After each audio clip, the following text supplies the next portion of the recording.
बैठिए बैठिए और शांत हो जाइए। पाटील मॅडम पाणी देतो ना। बाबा त्याचा चहा सांगा।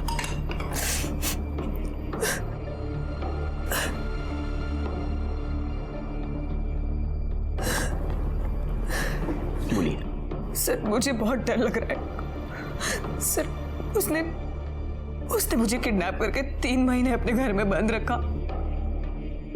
सर बहुत मुश्किल से निकली हूं मैं आज। किसने किया ये? सर मेरे पति योगेश, हमारा सेपरेशन हो चुका है। लेकिन आपके पति ये सब क्यों करेंगे? सर बहुत लंबी कहानी है। नहीं बताइए आप।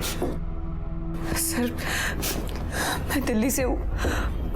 मेरी फैमिली और योगेश की फैमिली दोनों एस्ट्रोलॉजी में थे। उस वजह से थोड़ा कंपटीशन दोनों के बीच में रहता था। जितने लोग मेरे पापा दीनदयाल पांडे और छोटे चाचा बृजमोहन पांडे को मानते थे, उतने ही लोग योगेश के फादर सुरेश श्रीवास्तव को भी मानते थे। हमारी फैमिलीज में प्रॉब्लम्स तब और ज्यादा बढ़ गई जब दोनों ही फैमिलीज वहां के लोकल पॉलिटिक्स और इलेक्शन में इन्वॉल्व हो गए। योगेश कॉलेज में मेरा सीनियर था। पता ही नहीं चला कब एक दूसरे से प्यार हो गया और हमारी फैमिलीज हमारे शादी के अगेंस्ट थी।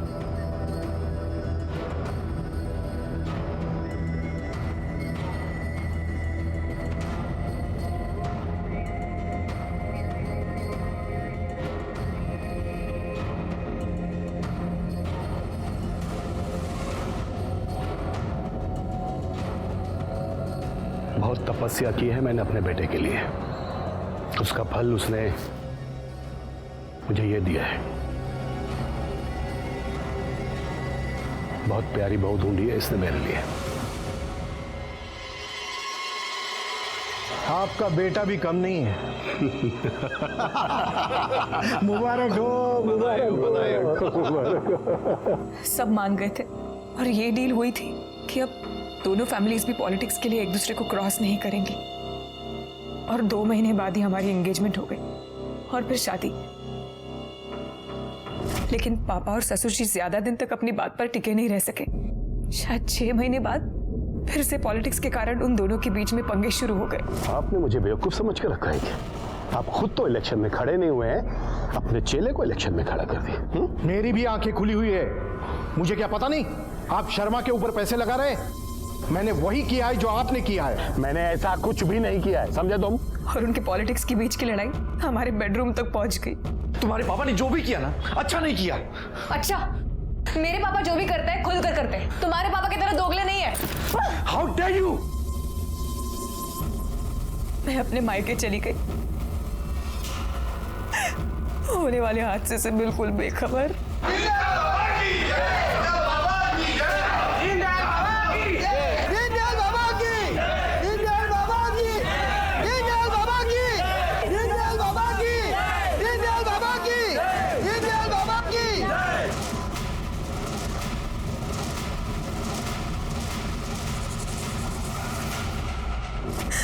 मैं जानती थी मेरे ससुर ने मेरे पापा को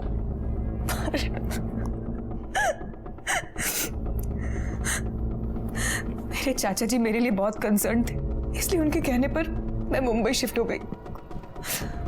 और वहां दिल्ली में मेरे पापा का किलर पकड़ा गया। उसने पुलिस को बताया कि मेरे ससुर ने ही मेरे पापा को मारने की सुपारी दी थी उसे। उन्हें अरेस्ट भी किया गया, लेकिन पावर और पैसे के कारण उन्हें बेल मिल गई। मैं ये सब कुछ भूल भाल कर मुंबई में नई जिंदगी की शुरुआत करना चाहती थी सर। शीतल, चली गई थी तुम? अरे पता है कितना ढूंढा मैंने तुम्हें। शीतल, मैं तुमसे बहुत प्यार करता हूँ। मैं तुम्हारे बिना नहीं रह सकता शीतल, प्लीज। प्यार? कैसा प्यारा? तुम्हारे पापा ने मेरे पापा को मरवा दिया। अगर अगली बार से तुम दिखे ना तो मैं पुलिस में कंप्लेंट कर दूंगी। शीतल, शीतल, शीतल, शीतल! लेकिन उसके 1 हफ्ते बाद ही हाथ मुंह बांध कर ये देखिए सर, हर वक्त मेरे ऊपर नजर रखी कि मैं कहीं भाग न जाऊं। उन्होंने आपके साथ और कुछ किया? मतलब योगेश ने रेप करने की कोशिश वगैरह कुछ? नहीं, रेप नहीं, लेकिन योगेश ने उससे भी घिनौना काम किया है। आप वहां से भागे कैसे?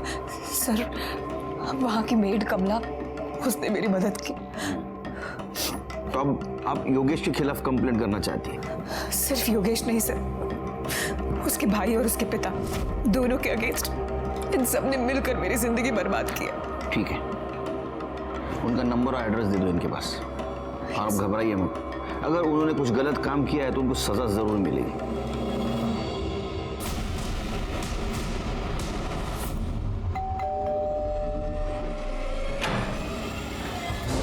जी सर। शीतल, आपकी वाइफ, उसके बारे में पूछताछ करनी है आपसे। कुछ पता चला क्या उसका? सर पता नहीं कहाँ चली गई वो बिना किसी को कुछ बताए। We are so worried sir. कहाँ है वो, कैसी है वो? अरे हमें सवाल पूछने दो आपसे, आप ही पूछे जा रहे हो। हाँ, पहले हमारे सवाल के जवाब, उसके बाद में तुम्हारे। चले। क्या बकवास है सर? प्रोस्टिट्यूट? सर मैं किसी ऐसे वैसे आदमी का बेटा नहीं हूँ सर। मेरे पिताजी बहुत बड़े ज्योतिषाचार्य हैं, साधना की है उन्होंने, और ऐसे महान आदमी का बेटा होके किसी प्रोस्टिट्यूट को घर में लाने की बात तो छोड़िए, उसके पास जाने के लिए भी नहीं सोच सकता। शीतल क्यों झूठ बोलेगी? सर मुझे नहीं पता उसने ऐसा क्यों कहा। शीतल को ढूंढने के लिए मैं, पापा और मेरे कजिन मुंबई शिफ्ट हो गए, और वो मिली भी। शीतल, तुम कहाँ चली गई थी? तुम्हें पता है कितना ढूंढा मैंने तुम्हें? शीतल, मैं तुमसे बहुत प्यार करता हूँ। तुम्हारे जाने के बाद रियलाइज हुआ मुझे। शीतल, मैं तुम्हारे बिना नहीं जी सकता। मैं तुमसे बहुत प्यार करता हूँ। शीतल प्लीज वापस आ जाओ। प्यार? कैसा प्यार? तुम्हारे पापा ने मेरे पापा को मरवा दिया। अगर आइंदा से तुम दिखे तो मैं पुलिस में कंप्लेंट कर दूंगी। शीतल प्लीज, मैं मेरी तरफ देखो। देखो मैं बिल्कुल बदल जाऊंगा। तुम मुझे एक चांस दो, प्लीज कम बैक। एक बार वापस आ जाओ शीतल। देखो मैं हाथ जोड़ता हूँ तुम्हारे। मैं प्लीज मान जाओ। प्लीज वापस आ जाओ प्लीज। ठीक है। उसने मुझे माफ कर दिया और 3 महीने पहले हम यहाँ शिफ्ट हो गए, पर एक दिन वो अचानक से गायब हो गई। सर मैं सच कहूँ तो इन सब के पीछे उसके चाचा ब्रिजमोहन का हाथ है। बहुत ही घटिया आदमी है सर, भड़काता था शीतल को। सर उसने तो हमारे ऊपर जानलेवा हमला भी किया।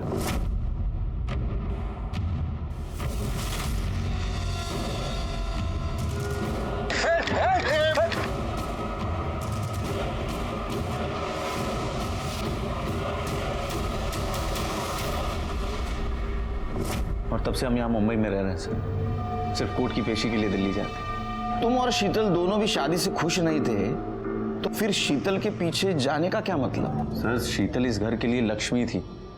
शीतल से शादी करने के बाद नोटों की बारिश हो रही है, लेकिन उसके जाते ही हर चीज ऐसा लगा जैसे हाथ से रेत की तरफ फिसलता चला गया। पापा ने कहा कि शीतल के दम पे तू आगे बढ़ेगा, और सर मेरे पापा की कही हुई कोई भी बात गलत नहीं होती। सर अगर आपको कभी प्रॉब्लम हो ना, आप मेरे पापा से मिलो, उनके पास हर समस्या का समाधान है। अच्छा,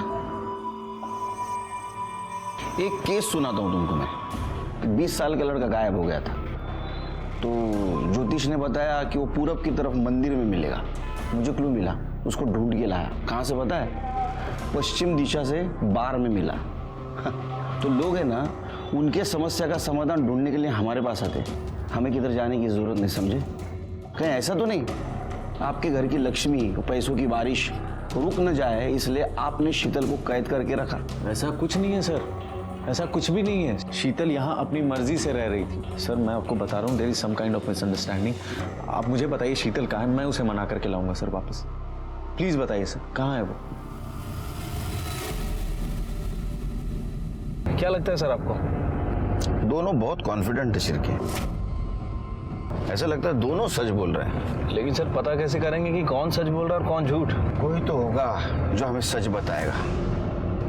वहां की मेड कमला, उसने मेरी मदद की। अरे उसकी मेड कमला? साहब मैंने कुछ गलत काम नहीं किया साहब, मेरे को जाने दो। अरे हमने कहा आपने कुछ गलत किया है? हा? जो कुछ भी सच है बता दो। उस घर में मैं 15 दिन से काम कर रही थी साहब। वहाँ एक रूम था साहब, वहाँ मेरे को जाने को ही नहीं देते थे। ओ योगेश सर हमेशा मना करते थे, और उस रूम से किसी की आवाज आती थी साहब, मैंने सुनी कई बार।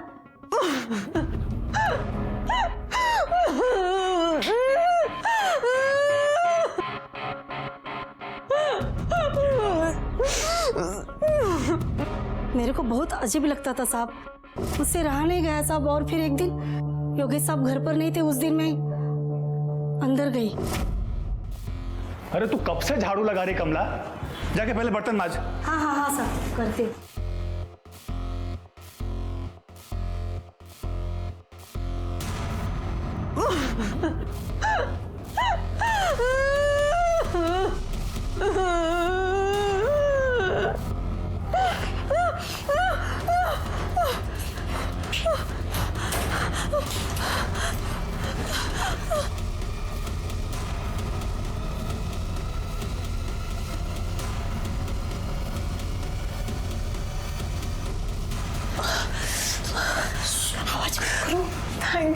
थैंक यू कमला, मैं तुम्हारा ये एहसान कभी नहीं भूलूंगी।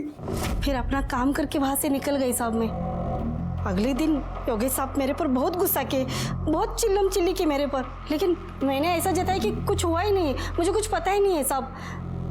बस यही हुआ था साहब उस दिन। ठीक है, जाओ। इस कमला की माँ ने तो शीतल सच बोल रही थी, योगेश क्यों झूठ बोलेगा? सर, शीतल के बयान के मुताबिक उसे शक था कि उसके पिता की हत्या में उसके हस्बैंड यानी कि योगेश के फादर सुरेश का हाथ है। कहीं ऐसा तो नहीं कि शीतल कमला के साथ मिलकर योगेश और सुरेश इन दोनों को फंसाने की कोशिश कर रही हो? मुझे भी यही डाउट आ रहा है कि शीतल अपने पिता के मौत का बदला ले रही है। एक काम करो, इस कमला की नब्ज चेक करो, सबके हार्ट रेट पता चल जाएंगे। सर, हमारा शक सही निकला। शीतल ने योगेश के घर से निकलने के 3 दिन बाद कमला के अकाउंट में तकरीबन 50,000 रुपए जमा किए थे। अच्छा? हाँ सर, और एक और इम्पोर्टेंट बात, खबरी ने बताया कि कमला ने किसी तरह का लोन ले रखा था। वो लोन की रकम उसने इन्हीं पैसों से चुकाई है। बुलाओ शीतल और कमला को, अब देखते हैं नई क्या कहानी सुनाते हैं। ठीक है सर। अरे मेरी चाय। अरे ये ठंडी हो गई सर, दूसरी भेजता हूँ। अरे शिरके, इसको कोई और पगार दे रहा है शायद। तो हमें झूठी कहानी सुनाने के लिए शीतल जी ने तुमको 50,000 रुपए दिए थे और इसलिए तुमने योगेश पे शक डाला। साहब, मैंने शीतल मैडम से पैसे लिए हैं उस साहूकार को देने के लिए। मैं खोटं नाही बोलत आहे साहेब। नहीं, तुम्ही खोटं बोललाच नाही, तुम्हाला खोटं बोलवलं गेलं। करेक्ट? सर, आप गलत समझ रहे हैं। सर, वहां से निकलने के लिए कमला ने ही मेरी मदद की थी। एटलीस्ट मैं इसके लिए इतना तो कर सकती थी ना। मैंने चाचा जी से पैसे लिए और इसे दे दिया, और इसमें छुपाने जैसा कुछ भी नहीं था। मैंने इसे बैंक से ट्रांसफर किए थे। लेकिन आपके पति का तो कुछ और कहना है। उनका कहना ऐसा है कि आप आपके मर्जी से वहां रह रही थी उनके साथ, और वो भी यही चाहते थे कि तुम्हारी मैरिड लाइफ पहले जैसी हो, स्मूथ। उसके तो खून में ही झूठ और मक्कारी है। सच तो ये है सर कि उसने मुझे किडनैप किया, मुझे तकलीफ दी, मुझे टॉर्चर किया। साहब, मैं बिल्कुल सच बोल रही हूँ साहब। मेरे को ना इस लफड़े में ही नहीं पड़ने का है। मेरे को जाने दो ना साहब।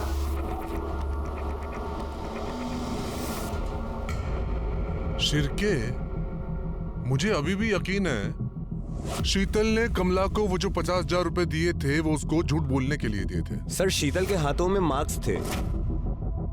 ऐसा देखकर लगता है कि उसे रस्सियों से बांध कर रखा गया था। हो सकता है उसने खुद को बांधा हो ताकि अपनी स्टोरी प्रूव कर सके, लेकिन उसका मोटिव मेरी समझ में नहीं आ रहा है शिरके। सर, अगर ऐसी बात है तो फिर मोटिव ही क्लियर है, अपने पिता की मौत का बदला लेना। हाँ, वो भी है, लेकिन इतने महीने बाद क्यों? अगर बदला लेना होता तो पहले लेती। सर, ये जो औरत है ना शीतल, मला उठे ना लामी को तेतरी पहले तो मैंने जुना रिकॉर्ड चेक किया, तो उसमें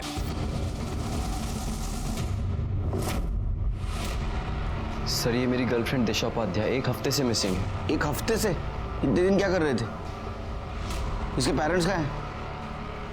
कहीं तुमने तो कुछ किया नहीं ना? अरे नहीं सर, कैसी बात कर रहे हैं? हम दोनों तो 1 महीने से डेट कर रहे हैं और शादी भी करना चाहते हैं। दिशा दिल्ली से है तो हम उसकी फैमिली से मिलने दिल्ली भी जाने वाले थे, पर लास्ट वीक दिशा अचानक से गायब हो गई। उसका फ़ोन भी अनरीचेबल आ रहा है। सर, मैं पॉलिटिकली एक्टिव हूँ तो मैंने अपने सोर्सेज के थ्रू पता करने की कोशिश भी की, पर पता चला कि वो दिल्ली में भी नहीं है और डायरेक्ट उसी फैमिली से बात नहीं कर सकता। कहीं उल्टा मैं ही प्रॉब्लम में ना फंस जाऊं। तो शिरके, मैं तो भूल ही गया, ये शीतल तो बहुत बड़ी खिलाड़ी निकली। पति के होते हुए भी अपना नाम बदल कर किसी दूसरे को शादी का झांसा दे रही थी। पर्दा तो उठाना पड़ेगा।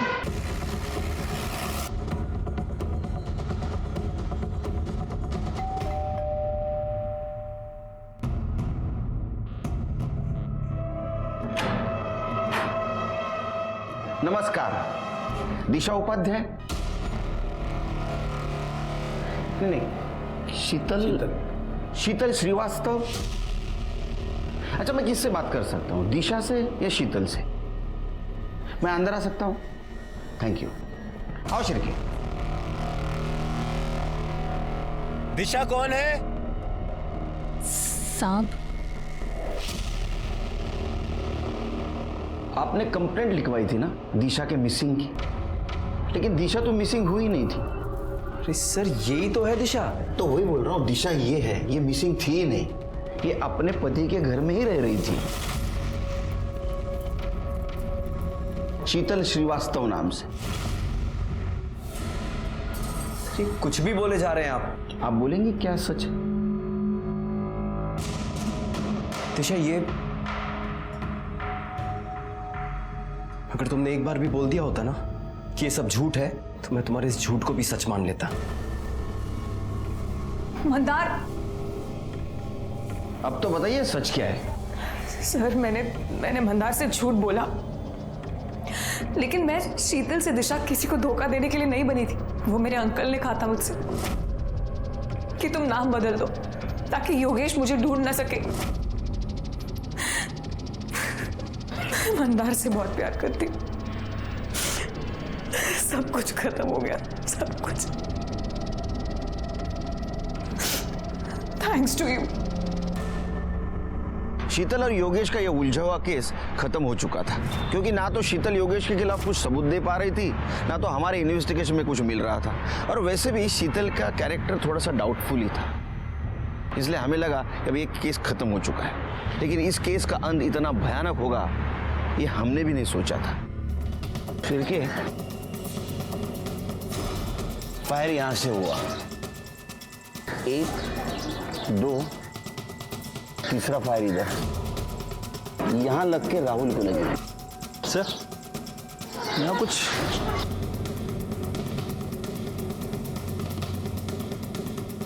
कांच तो गंदा सा लग रहा है। फिर के पूरी गाड़ी चकाचक एकदम क्लीन, सिर्फ ये विंडो गंदा क्यों?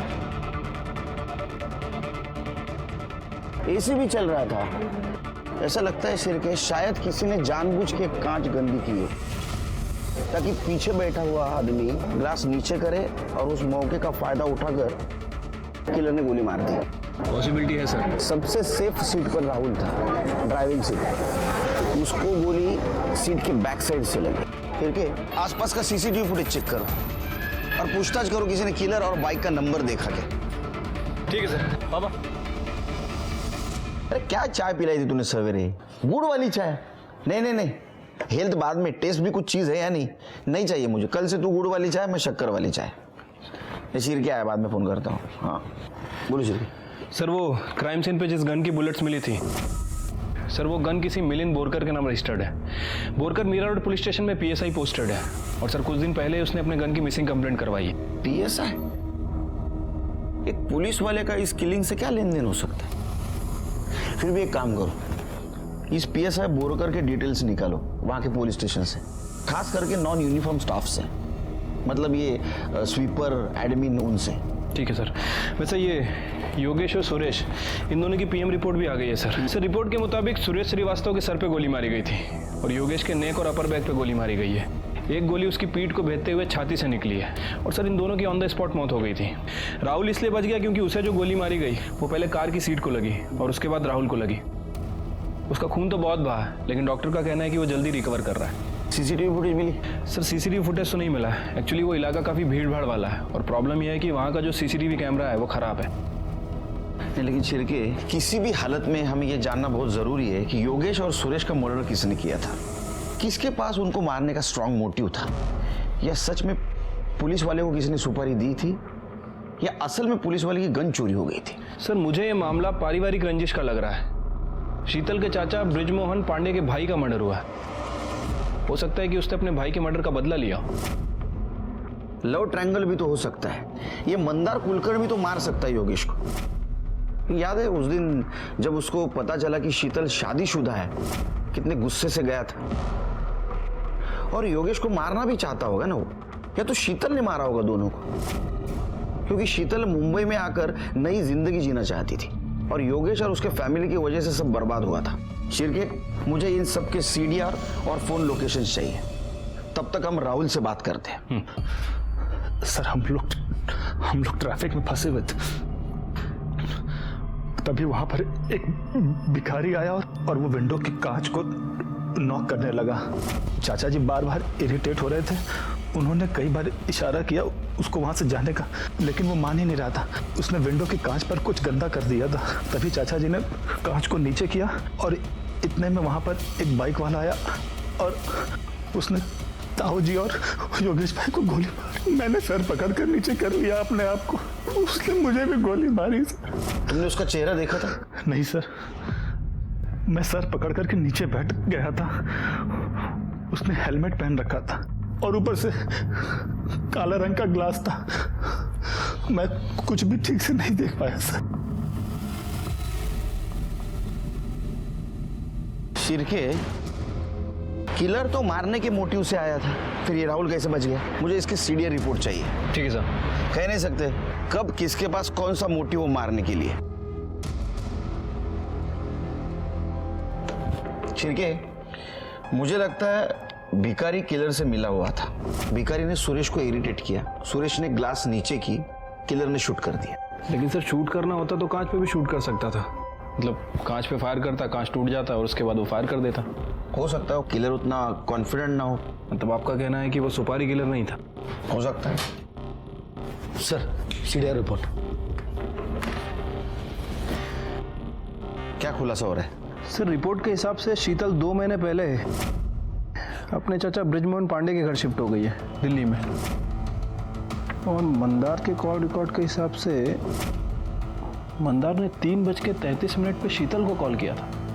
मतलब जब योगेश और सुरेश पे हमला हुआ उसके 5 मिनट बाद। शिरके, मंदार ने जब कॉल किया था उस वक्त उसकी फोन लोकेशन क्या थी, पता करो। ठीक है sir. Sir Mira road police station से आपको मिलने एक लड़का आया है। कौन है? कोई अखिल यादव है। भेज दो। सर मेरा नाम अखिल यादव है सर। सर मैं मीरा रोड पुलिस थाने में क्लर्क हूँ सर। सर देखो मेरे को किसी लफड़े में नहीं पड़ना है सर, लेकिन आप लोगों के आदमी वहाँ पे पूछताछ कर रहे थे तो मेरे को लगा मैं आपको बता दूँ। अब बिल्कुल टेंशन मतलब बिंदास बोलो। सर वो अपने PSI बोरकर सर है ना सर, उनकी गन चोरी हुई थी। वो तो हमें भी पता है, लेकिन सर वो गन दोबारा मिली बट दूसरे PSI के ड्रॉर में। सर मैं क्या बोल रहा हूँ सर, वो आदमी ठीक नहीं है सर। अभी वो इधर उधर से पैसा वैसा भी लेते हैं और एक आध बार सस्पेंड भी हुए सर। मुझे लगा सर मैं आपको बता दूं, लेकिन सर अगर उनको पता चला तो मेरे को बहुत प्रॉब्लम हो जाएगी सर। नहीं, आप डरो मत, बिंदास रहो। थैंक यू सर, चलता हूँ सर। Thank you. पता चला शिरके, मैं क्यों कह रहा था नॉन यूनिफॉर्म स्टाफ से पूछताछ करो। ये यूनिफॉर्म वाला स्टाफ है ना, एक दूसरे को सपोर्ट करता है।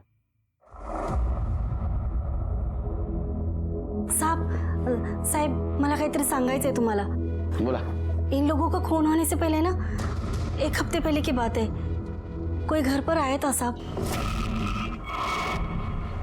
Side side. अरे अरे बाइक अंदर ले, दरवाजा बंद कर। अरे कौन है भाई? अरे घर में कैसे घुस गए? अरे बाहर निकलो आप लोग।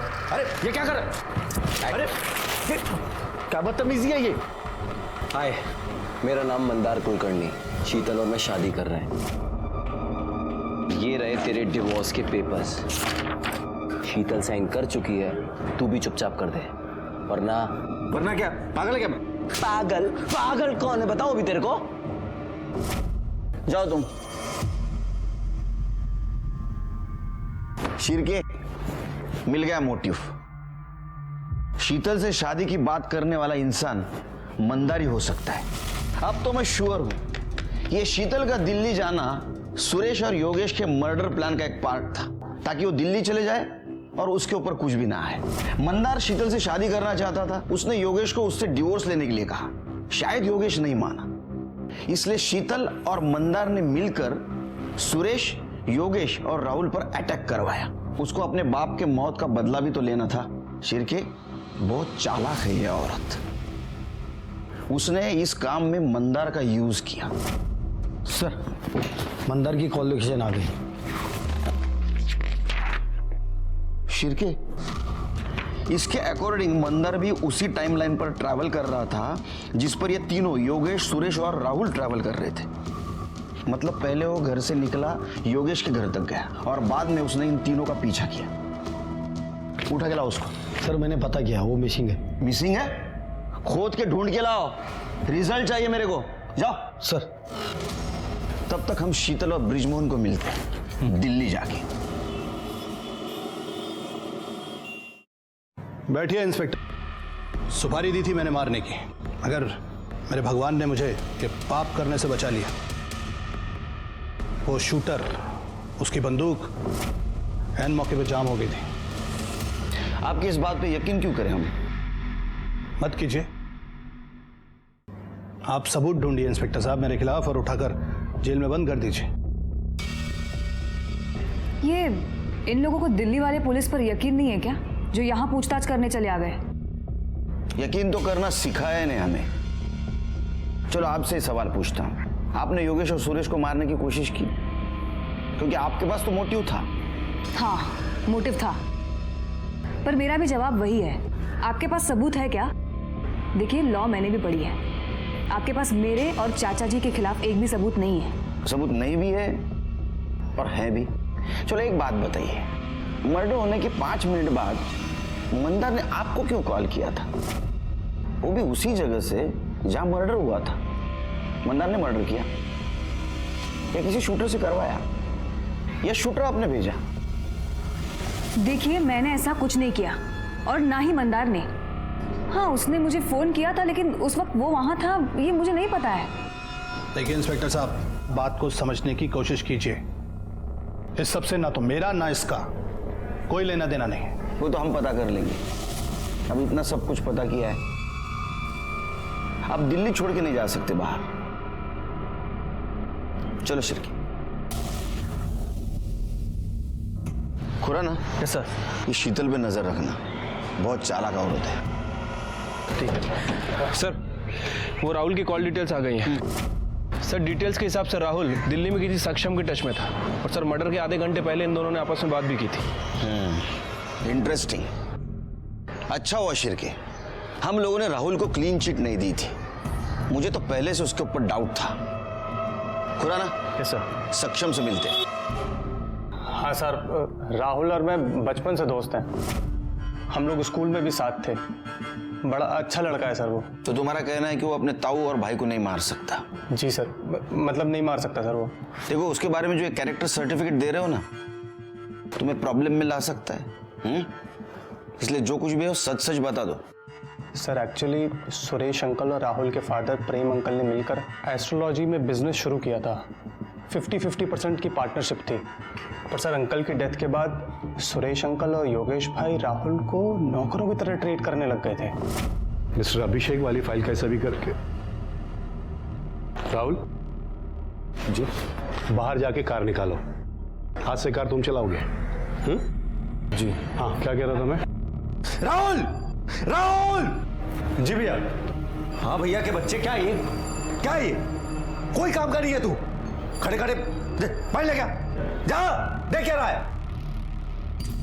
सर राहुल बहुत परेशान रहने लगा था और 1 महीने पहले जब वो दिल्ली आया था तो तेरे ताऊजी और भाई ऐसे ट्रीट करते हैं तुझे, तो कुछ कहता क्यों नहीं है?